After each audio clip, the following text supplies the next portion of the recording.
Hello to all of you and welcome to this Sankofa flight today, which is taking us again to the life of an African slave in the 18th century in Europe. Just like Willem Anton Emo as seen in the last episode, many philosophers have condemned the African slave trade. However, and as strange as it can sound, it is an African philosopher who became the greatest advocate for slavery in Europe. For his doctorate degree in philosophy at the University of Leiden in Holland, he defended a research titled Political and Theological Dissertation about Slavery, which is not contrary to Christian freedom, a research that earned him a golden job with the Dutch West Indies Company. Here is the trajectory and wanderings of Jacobus Eliza Kapitein, enslaved African boy who became a philosopher, slave seller, pastor, businessman, and professor. African History Daily by my daddy.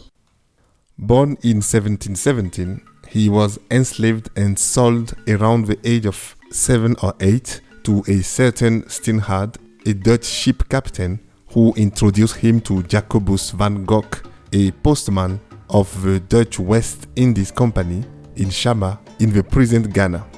It is the latter who named him Jacobus Capitein and then took him to Holland, where he arrived in The Hague in 1726. Capitein learned Dutch, painting, reading, writing, encryption, arithmetic, prayers during his academic studies. Up to this point, his story was quite similar to that of his countryman, Anton Willem Emo, but the similarities stopped there. Because while Emo was concerned with the condition of black people in Europe, Capitein did the opposite and went against the abolitionist movement of the moment.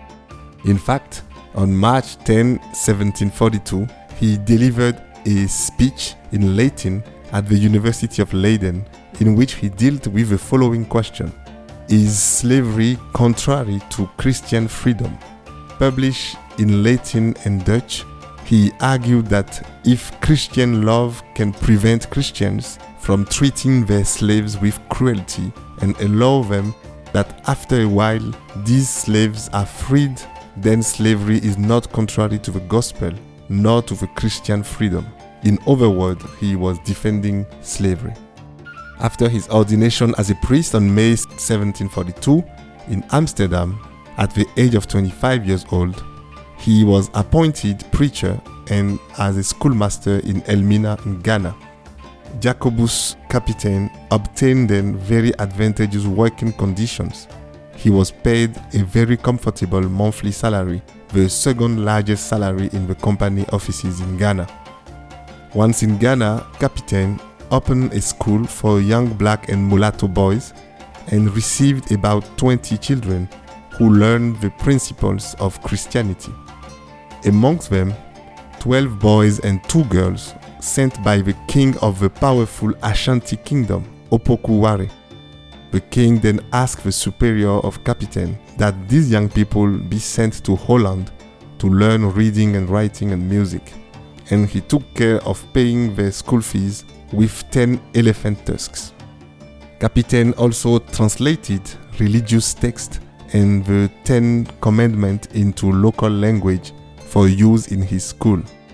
Unfortunately for him, his comfortable living condition created a stir among his colleagues. Some of them often criticized him publicly. And despite the support he received from the various directors of the fort, his position quickly became extremely difficult to keep. In July 1745, he submitted his resignation, but his request was not accepted. He then proposed to create an orphanage or a seminary to isolate students from the city. In vain. He finally proposed to an African woman whose parents opposed the wedding. Finally, he got married to a lady called Antonia Gindelos from The Hague. However, they did not live long with many children as one would like it to end, since Capitein died in 1747 at the age of 30 years old in rather unclear conditions. My African cliché of the day is a woman I met the other day in a shopping center in Eastern Africa. And while I was speaking French with my friend, she approached us and she said bonjour to let us know that she is French speaking. So we answered, which francophone country are you from? She said, I live in Paris. The answer from that woman is probably one of the many symptoms of mental slavery. And it is much more serious than Kapitein's mental slavery because he lived actually in the 1700s. Dear friends, please pray for all the victims of this form of slavery, for those who are ashamed of their roots, and for those who are rich only with the illusion of not being like other Africans. And let's meet again on Thursday for a new flight on a little bit disappointed Sankofa. Thank you and have a good day.